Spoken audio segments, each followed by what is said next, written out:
So we're having a live unboxing because they came to St. Lucia. So excited.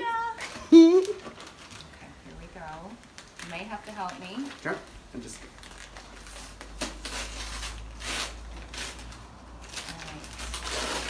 Now, we made this in August.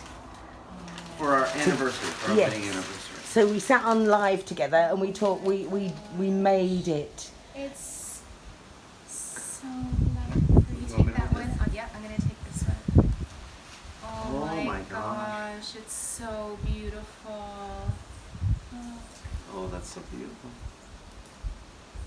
Oh, thank you. Mm. Oh, isn't that so cute? Thank you.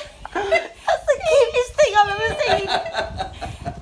Happy anniversary. I love it. And then because we had some clay left over and because they were collected in person, I gave them a little bit of extra clay Yeah, I'll hold this. to make up for not having You to open this. to ship it to Canada.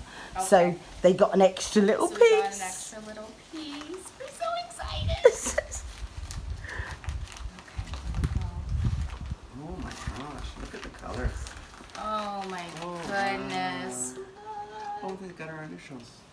Beautiful. That is fantastic. I love Thank you so it. much. It's the cobalt. It's the cobalt. Oh, it's the color is gorgeous. So, way more than if I was to say, would you recommend a ball of clay experience? Absolutely. Absolutely. And come and pick it up in person. Yeah, that's what I say.